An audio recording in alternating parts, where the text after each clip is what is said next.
Salam alaikum. Dans cette vidéo, nous allons discuter des oscillations forcées à 2 degrés de liberté. Donc, ce que je vais faire, je vais commenter un petit peu ce que j'ai publié sur la page Facebook, module VOM.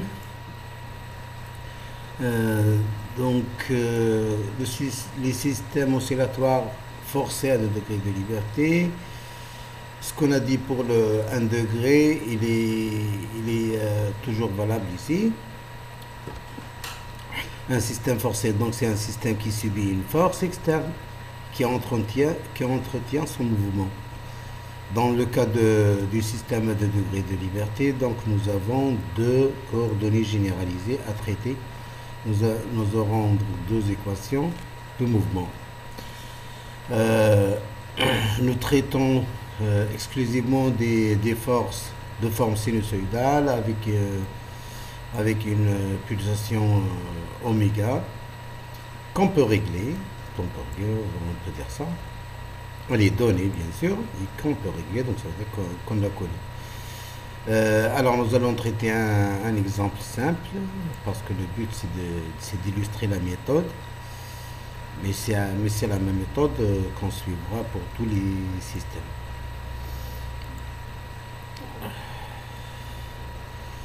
Voilà, donc le système qui a été pris en compte, donc c'est un système composé de deux masses et de trois ressorts. Donc deux oscillateurs masse-ressort amortisseur et un ressort de couplage. Donc ça c'est un couplage élastique.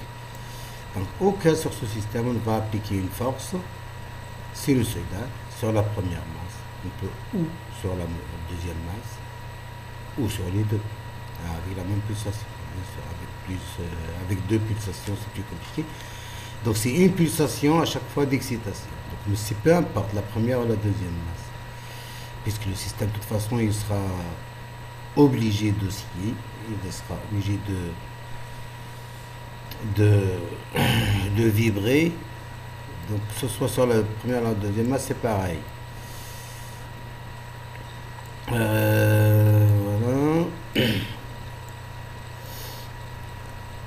Voilà, alors, comment on va traiter? Donc on va utiliser toujours la méthode de Lagrange qui consiste à quoi? À formuler la fonction de Lagrange et puis appliquer les deux forces, les deux équations de Lagrange pour le système force. Donc on va voir tout ça. Donc l'énergie cinétique pour un tel système, c'est facile, c'est la somme des deux énergies cinétiques des deux masses. 1 demi de mx 1 point au carré plus 1 demi de m2 x 2 points au carré. Comme vous voyez, c'est des proportions, il n'y a pas de problème. Pour l'énergie potentielle, donc il y a ce ressort qui est fixé par là, ce ressort qui est fixé par là, donc, et ce ressort de couplage qui est différent des deux. Voilà, donc ça c'est un système simple où tous les éléments sont symétriques, le même ressort, le même amortisseur, les mêmes. Et là, le ressort de couplage, on l'a pris différent ici pour pouvoir jouer dessus. On va voir. Alors, l'énergie potentielle dans ce cas-là, donc ce sera l'énergie potentielle élastique seulement de ce ressort et de ce ressort, donc qui sont là.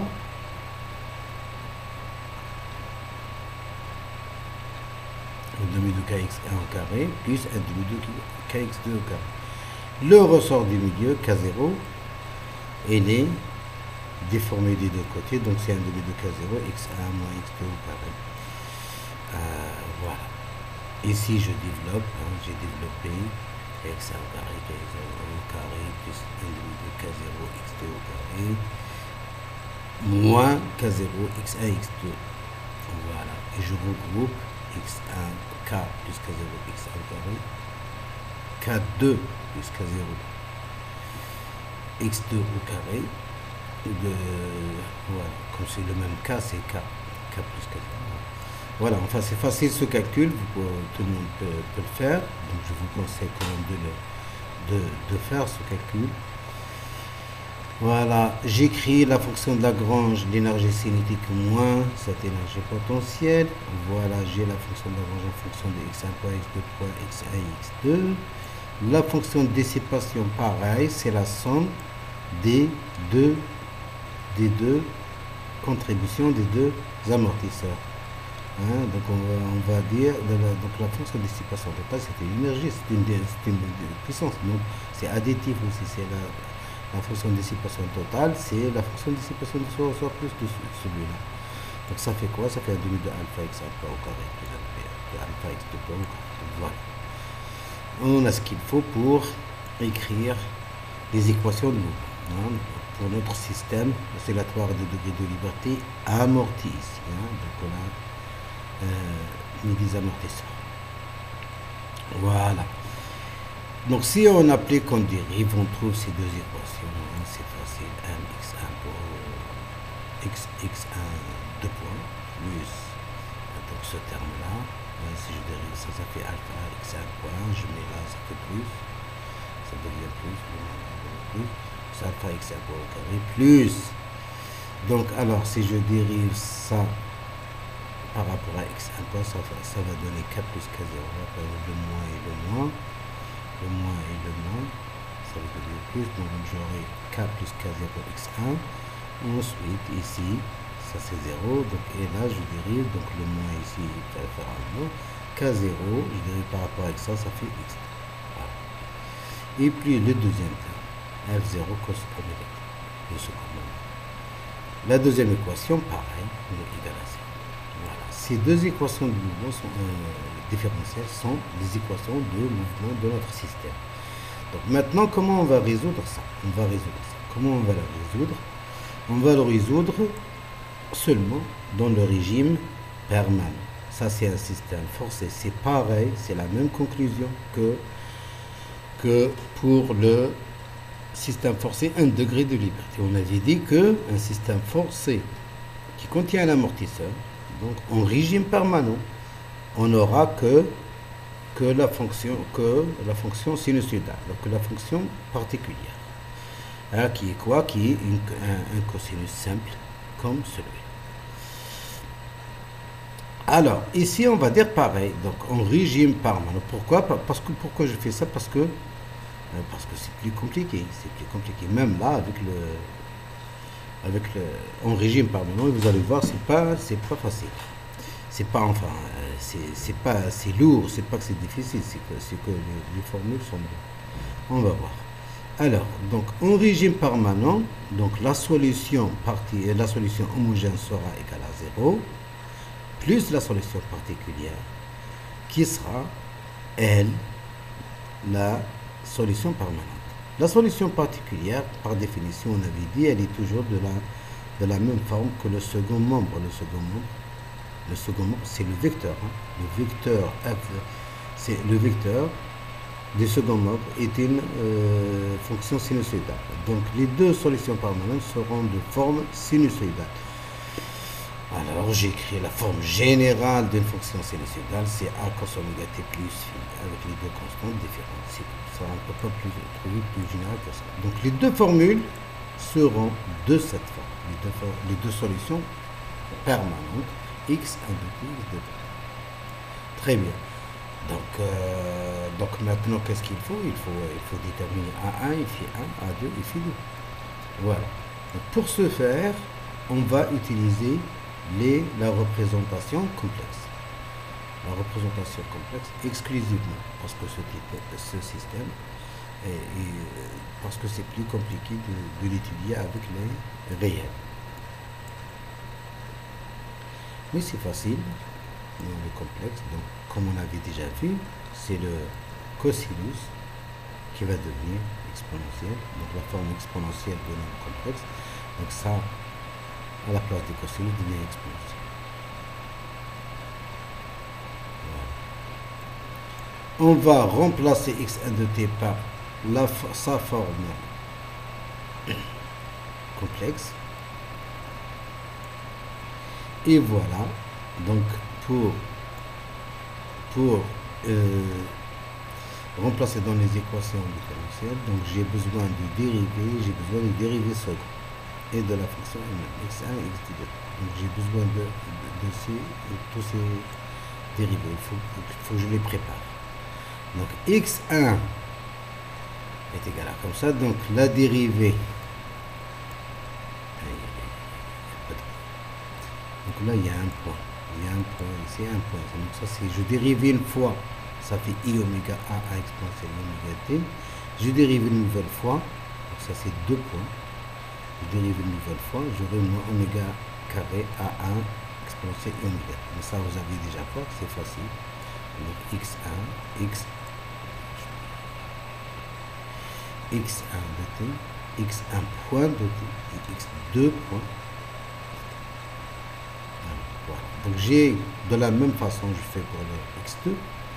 Donc alors f0 je l'ai dans le second membre, celui-là aussi je vais l'écrire. Donc ce sera f0, donc je dis le cosinus qui devient exponentiel, donc exponentielle i oméga. Voilà. F0, c'est pas une égalité, hein. Je dis c'est une association. Je vais transformer les équations réelles en équations complexes. Voilà, les deux équations deviennent après simplification. Donc si je remplace ici, je remplace tout. Le x1, je le pose là. x2, je le pose là. Ici, j'ai besoin de x1 point, donc c'est ça. Je le pose là. Et x2 point, je pose ça et je dépose. Donc j'aurai un exponentiel i oméga t partout. Ici, ici, partout. Donc je le simplifie. Donc je le simplifie. Si je le simplifie, de la première et de la deuxième équation, j'obtiens ce système algébrique, un système algébrique avec second membre, système de deux équations algébriques avec second membre, avec A1, A2, ce sont des nombres complexes. Hein. A1, il est égal à quoi? Il est égal à A1 exponentielle I fait 1. Voilà, je peux mettre avec A1 bar égale A1. Donc c'est le A1 exponentiel I fait 1 qui est égal à A1 bar. A1 bar est égal à A1 exponentiel I fait 1. Ici c'est mal écrit. Ok, donc c'est voilà comme c'est là. Donc vous avez compris. C'est qu'on a déjà vu déjà. Ok, j'obtiens ce système, donc maintenant il faut le résoudre. Comment on va le résoudre? On va le résoudre, il y a une méthode pour résoudre un système d'équations. Donc on fait ce qu'on veut. Ou bien je prends un, je le remplace dans le deuxième, ou bien j'utilise la méthode de Cramer qui est plus simple et qui est rapide. Donc j'écris ça sous forme matricielle. Donc ça, elle est là, ça, moins k0. Et la deuxième ligne, c'est là, moins k0, parce que ça c'est la première variable, hein, A1. Donc je la mets là. Et là, c'est la deuxième, je la mets. Fois le vecteur A1, A2 est égal à F0 second. Voilà. Si je multiplie ça par ça, je vais retrouver ce système. Ok. Ce système-là, comment on le résout? La méthode de Cramer, elle consiste à quoi? Elle consiste à A1. Donc la première solution, A1, est égal à... Donc le dénominateur, c'est toujours le même pour les deux solutions. C'est le déterminant de cette matrice. C'est le déterminant de cette matrice. Là, en numérateur, je mets la même matrice en changeant la première colonne par le second membre pour la première solution et en changeant la deuxième colonne par le second membre de la deuxième solution. Ça, c'est la méthode de Cramer. Ensuite, c'est facile. Je multiplie ça par ça, ça fait 0. Moins k0, f0, voilà. Le numérateur, il est là. Le dénominateur, c'est ça fois ça, moins, donc ça fait quoi? Ça fait moins k0 carré. Donc, deuxième, comme là, c'est un système symétrique, ça et ça, c'est la même chose, donc c'est carré, moins k0 carré. Voilà, pour le premier, c'est pareil. Très bien. Donc, qu'est-ce qu'on constate? On constate que A1 et A2 sont des nombres complexes puisqu'on a I alpha ici. Et là, on a I alpha ici, au dénominateur et au numérateur. C'est un nombre complexe. C'est un nombre complexe. C'est deux nombres complexes. Très bien. Donc j'ai trouvé les amplitudes. Donc voilà, je retourne à mes solutions. Qu'est-ce que j'avais dit? J'avais dit x1 de t est égal à 1 cos oméga t plus c1 et x2 de t plus est égal à a2 cos oméga t plus c. C'est les deux solutions permanentes qui sont de la même forme que la solution. Normalement, ça c'est physique. En régime permanent, obligé. Et les deux masses, ils vont suivre la force qui est appliquée sur eux. Donc si la force elle est sinusoïdale, les deux masses vont avoir des formes sinusoïdales comme la force. Voilà, alors avec A1, A2 sont les deux formules, les deux expressions qui sont là. Alors, A1 ici, c'est quoi? C'est le module de notre nombre complexe, A1. A2, c'est le module du nombre complexe A2. Et phi 1, c'est son argument. Phi 2, c'est son argument. Alors, ça, par contre, ici, on s'arrête. Donc là, c'est la solution. On ne peut pas faire plus. Alors, pour calculer A1, A2, c'est pas donné. C'est pas facile directement comme ça. Parce que vous imaginez faire le module de ce nombre. Donc ça, c'est la partie réelle, la partie imaginaire. Et là, la partie réelle, il faut développer ça, puis après développer le réel d'un côté. Donc ça fait compliqué. Donc moi, donc enfin, on va en parler après. Je vais en parler de ça juste après. Alors, pour ce qui est de résoudre le système, là, c'est fini. Là, on a arrêté. Dès qu'on est arrivé là, écrire les expressions, trouver les expressions complexes, c'est bon. Donc, on a trouvé la solution complexe. On résout le système dans C. Voilà. Donc, vous voyez que c'est très simple. Et ça, c'est la même méthode pour tous les systèmes. On établit la fonction de Lagrange, les deux équations de mouvement. Ensuite, en régime permanent, c'est toujours comme ça. En régime permanent, dans le cas d'une force sinusoïdale. Et c'est ce qu'on va voir nous. Pour ça, ça va être toujours comme ça. Et donc, on applique toujours la même méthode. Et on trouve toujours un système comme celui-là. Qu'est-ce qui va changer? Comme toujours, c'est les coefficients à deux, les paramètres qui vont changer. Et on va utiliser la méthode de Cramer de la même façon. C'est les expressions à deux, elles vont changer d'un système à l'autre. Voilà, dès qu'on a trouvé les amplitudes, après c'est bon. Après on a répondu au système, à la question de trouver les solutions sous leur forme complexe. Voilà. Donc maintenant, au système à 2 degrés, est-ce que c'est fini? Donc là c'est fini. D'accord. Mais ce qui est intéressant, pareil dans le système forcé, c'est toujours d'étudier l'évolution de la variation des amplitudes en fonction de oméga, comme pour le 1 degré. On avait aussi établi que l'amplitude, elle est fonction de oméga, et on avait tracé la courbe, l'amplitude en fonction de oméga, on trouve une résonance, une seule résonance. Là, les deux amplitudes dépendent de oméga. Donc ça veut dire quoi? Ça veut dire que si la pulsation de la force change, les amplitudes de l'eau vont être affectées. Ils vont changer. Donc c'est pareil. Donc ici, on va étudier l'évolution, la variation des deux amplitudes en fonction de la fréquence ou de la pulsation d'excitation de la force. Voilà. Alors ici pour les systèmes à 2 degrés, c'est un peu plus compliqué. Parce que vous imaginez, si je cherche le module de cette amplitude, afin de la tracer, d'étudier la fonction, donc cette amplitude en fonction de oméga, donc c'est une fonction, oméga il est là, le numérateur il est dans le dénominateur, et j'ai un nombre complexe, donc ça il faut arranger tout ça, partie réelle, partie imaginaire, partie réelle, partie imaginaire, le module en haut, le module en bas. C'est pas facile. Moi je l'ai fait quand même. Enfin j'ai pas fini, j'ai pas fait à la fin. J'ai juste fait, j'ai séparé la partie réelle, la partie imaginaire. Regardez cette expression que j'ai trouvée. Et c'est pas fini parce que là il faudra développer. Et là c'est 3 termes. Donc j'aurai pour développer tout ça.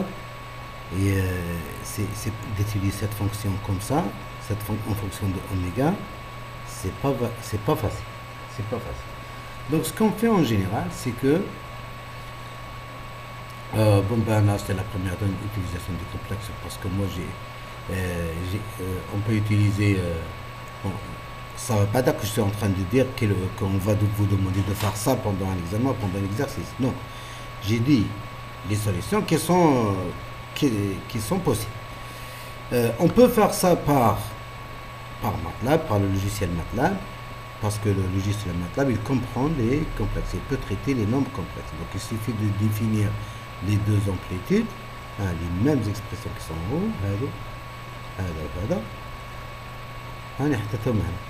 parce que le logiciel complexe, quand il voit I, il sait que c'est un nombre complexe, automatiquement. Donc une fois que j'ai défini les deux nombres complexes, après moi je calcule son module. Le module de A, c'est la racine du nombre complexe façon conjuguée. Et il comprend, il fait le conjugué automatiquement. MATLAB. Voilà, j'ai le module. Ben, après, je plotte oméga, module du A1 et le module du A2 sur le. Et ça donne cette courbe. Ça donne cette courbe. Donc, je vous ai donné un moyen pour prévoir oui, pourquoi pas. Si on a des paramètres, on peut utiliser des expressions pour prévoir, pour faire une simulation sur le TP. Comme ça, on sait ce qu'on va à peu près, parce qu'il faut savoir il faut connaître les résistances, etc. Très bien. Donc voilà, c'est la méthode. Là maintenant, ce qu'on fait aussi, c'est qu'en général, nous, on étudie les systèmes dans le cas de faible amortissement. Vous vous rappelez, dans le cas de 1 degré, quand l'amortissement est faible, c'est là où la résonance est meilleure. Le facteur de qualité est égal à oméga 0 sur 2 delta. Delta, c'est là où il y a la résistance, c'est là où il y a l'amortissement. Quand l'amortissement est faible, la résonance est meilleure, plus pointue, plus prononcée. Voilà. Donc, alors, si dans les expressions, je fais tomber alpha vers 0, je trouve deux expressions comme ça. C'est ces deux expressions-là où je vais remplacer alpha par 0, alpha par 0. Il n'y a pas d'amortissement. Donc, tendre alpha vers 0. Parce qu'il ne faut pas oublier qu'on est dans le régime par là.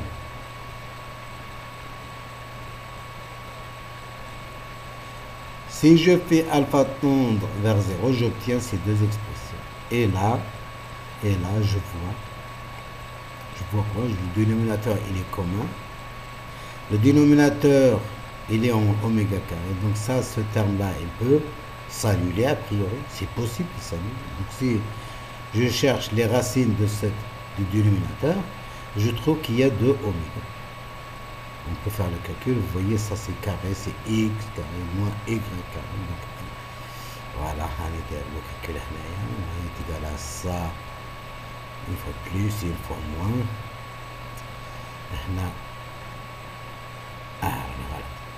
هنا وبليس واحدة بليس واحدة موان هنا بليس واحدة بليس واحدة بليس واحدة موان أنا je me donc alors une fois je trouve oméga 1, une fois je trouve oméga 2.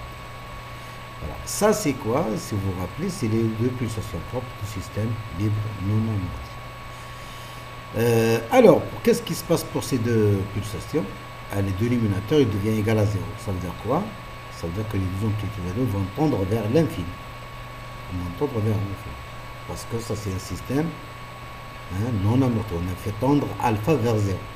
Donc c'est normal. Donc ça pour oméga 1 tend vers 0. Donc si l'amortissement devient un petit peu plus grand que alpha, donc pour ces deux pulsations, l'amplitude devient très très grande, devient maximum. Voilà. Donc ça c'est dans cette approximation, oméga 1 et oméga 2 sont les pulsations de résonance. Et aussi, on peut remarquer que pour la première amplitude, le numérateur peut s'annuler. Il s'annule pour quelle valeur? Pour une pulsation qui est égale à racine de k plus k0, m. Vous voyez que ça, c'est la plus petite. Ça vient après. Et plus et puis la deuxième pulsation de résonance. Donc il y en a une entre les deux. C'est celle, elle s'appelle oméga. Et c'est celle qui annule le numérateur. Donc ça veut dire que là il est maximal, là il est maximal et là il est minime.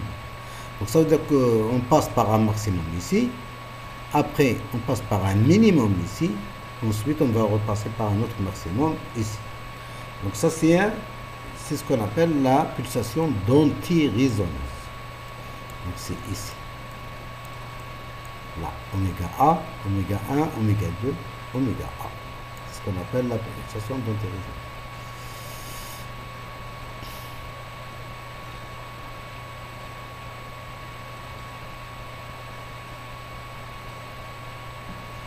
Voilà.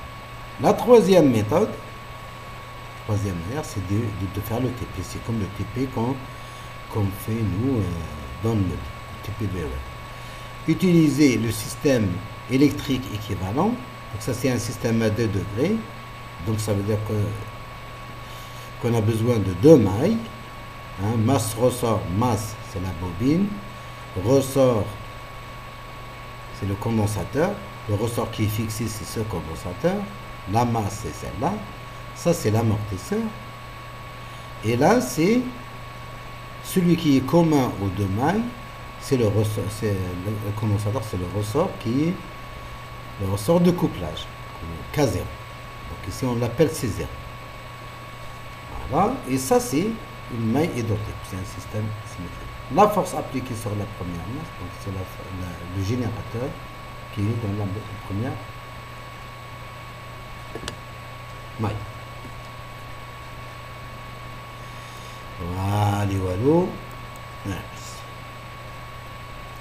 Voilà. Alors, donc, ici, on définit V1, c'est la tension au premier condensateur, et V2, c'est la tension du deuxième condensateur. On écrit ici les deux équations de maille. On définit la direction du courant comme ça, et ici définit comme ça. Donc la tension ici, plus la tension ici, plus la tension ici, plus la tension ici est égale à la tension ici. Normal, la tension ici, elle va distribuer.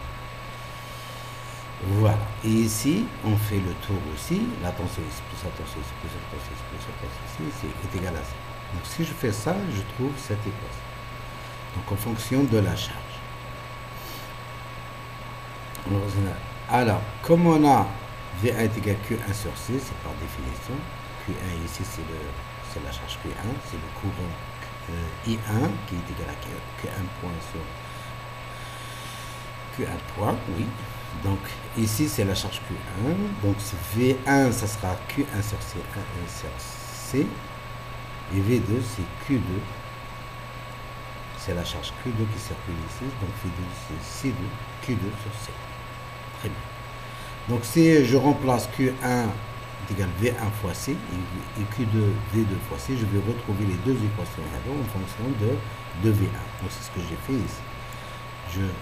J'ai remplacé ici. Ensuite, j'ai divisé par LC ici, juste histoire de retrouver avec juste de réécrire les deux équations différemment, c'est tout, pour écrire en fonction.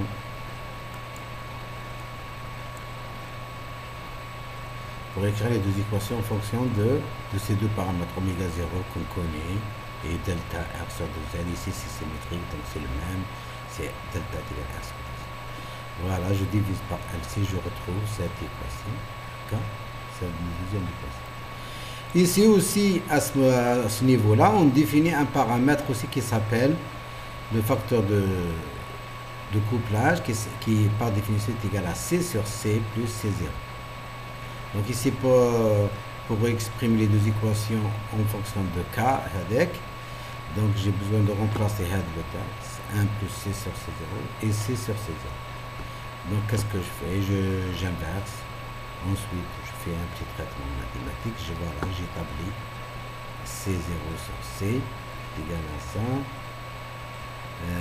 J'ai besoin de C plus C0 et 1 plus C sur C0. Donc C0 sur C, voilà, est égal à ça, est égal à 1 moins K plus 1. Donc ça veut dire que l'inverse C, c'est sur C0, est égal à K sur 1 moins K. Quelle maladie? C plus C0.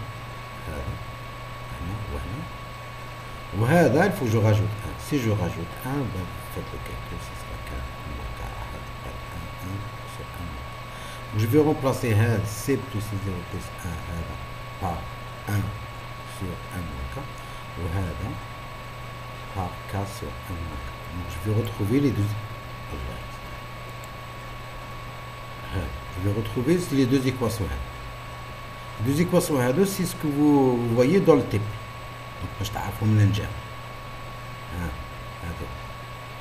Donc, les deux équations, donc au lieu de les résoudre, si j'ai un oscilloscope et j'ai un générateur où je peux régler la fréquence, c'est ce qu'on a en TP, donc je peux modifier la fréquence du générateur et je peux visualiser et donc mesurer l'amplitude du signal V1 et du signal V2. Donc c'est pareil que l'étude X1 de t, X2 de t du système mécanique. Voilà, qu'est-ce qu'on fait la procédure? C'est je règle une fréquence GPF, je visualise la tension V1 ou V2. Donc après ça, c'est dans le TP qu'on va apprendre comment faire ça. Mais on sait que l'oscilloscope, il sert à ça, il sert à visualiser une tension. Il a deux voies et il a des fonctions inv et la somme. Donc à l'aide de ces trois, à l'aide de ces des fonctions de l'oscilloscope, on peut visualiser V1 et V2. Voilà, donc V1, c'est facile. V1, il suffit de mettre une voie ici, voilà, je vois V1, par rapport à la masse. Si je visualise la tension, je peux mesurer. Donc la tension, ça va être quoi? Ça va être une fonction sinusoïdale. On a dit les solutions sont sinusoïdales. Donc, mais simplement, l'amplitude, je peux la mesurer. C'est à partir de l'axe jusqu'à la crête. Voilà. Donc, je mesure l'amplitude et je dresse un tableau. Je dresse un tableau où j'ai la fréquence et l'amplitude. La fréquence et l'amplitude, la fréquence et l'amplitude. Je fais ça pour une tension et je fais ça pour les tensions. Et puis je peux tracer les courbes. Ces courbes-là s'appellent les courbes de résonance et je vais obtenir deux courbes de la même manière. Voilà. Donc, j'espère que j'ai rien oublié. Voilà, donc la prochaine vidéo, ce sera normalement sur le TP4. Donc je vais me servir de ce que j'ai dit ici. Donc ce serait bien que si vous ayez cette vidéo et aussi de lire le document